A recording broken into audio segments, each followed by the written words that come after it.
than. If you say it's a known forgery, yes, but I'm going to go with that.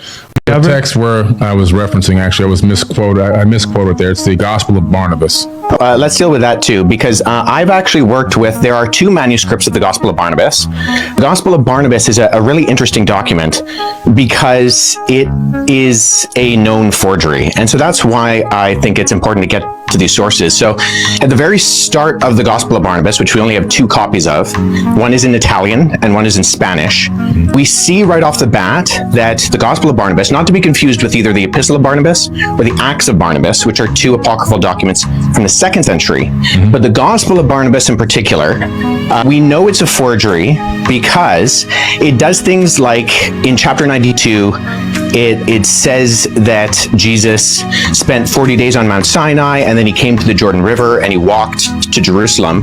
But Mount Sinai is more than a week's journey away from Jerusalem, and neither Mount Sinai nor Jerusalem are close to the Jordan River. So never mind there not being a route from the Jordan River to around Mount Sinai or going to Jerusalem, but there are internal problems with the Gospel of Barnabas which indicate that it shows no actual indication of evidence of coming from or even having knowledge of 1st century Jewish understanding. It actually says Jesus is the Christ but not the Messiah, which indicates that whoever the author is, he didn't know that those were the same words. And I think a bigger problem is that the Gospel of Barnabas actually paraphrases Dante's Inferno, which was written in 1314.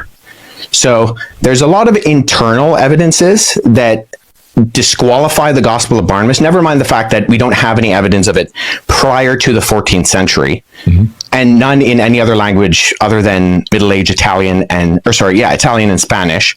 But the internal content of the Gospel of Barnabas disqualifies it from being ancient.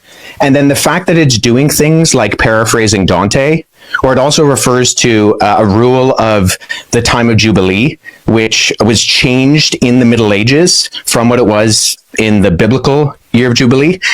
And it goes with the Middle Ages concept, not the ancient concept.